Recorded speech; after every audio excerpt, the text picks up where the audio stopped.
নতুন গিল্ড খুলেছি KG creators, but প্রশ্ন আসতে পারে হুট করে কেজি ক্রিয়েটর্স গিল্ড কেন খুললাম, আর কাব্য গ্যাং সরি এনএল স্পোর্টস নামে আমাদের যে স্পোর্টস গিল্ড ছিল সেটার কী হলো। এনএল স্পোর্টসই আছে, যেভাবে ছিল ওভাবেই চলতে থাকবে কার্যক্রম, ওটারও মালিক আমি সিটি থাকবো। কেজি ক্রিয়েটর্স বা বাংলাদেশের সকল কন্টেন্ট ক্রিয়েটরদেরকে নিয়ে একটা গিল্ড খোলা, যাতে করে সবাইকে কন্টেন্ট ক্রিয়েশন এবং অন্যান্য সকল দিক থেকে হেল্প করতে পারে, অ্যান্ড বাংলাদেশের কন্টেন্ট ক্রিয়েশন কমিউনিটিটা ফ্রি ফায়ারে আরও বেশি স্ট্রং হয়। এর জন্য KG creators, not only KG creators, মানে আমাকে বলা হয়েছিল যে সবগুলো ক্রিয়েটরের জন্য একটা গিল্ড খুলতে, অ্যান্ড এই আইডিয়াটা আমাকে দিয়েছে সিদ। তোমরা যারা আমার বন্ধু সিদকে চিনো না, সিদকে সার্চ করে ফেলো ইউটিউবে, ইটস কাব্য আর সিদ লিখলেই পেয়ে যাবা, SYTH।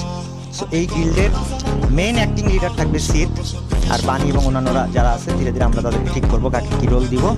বাট কেজি ক্রিয়েটর্স গিল্ডের মানে তোমার ইনিশিয়েটিভ বা এই গিল্ডের আইডিয়া এসছে আমার বন্ধু শীতের মাথা থেকে। ও আমাকে দুপুরে বলছেন, এই যে সন্ধ্যাবেলায় আমি লাইভ স্ট্রিমে তুলে ফেলছি।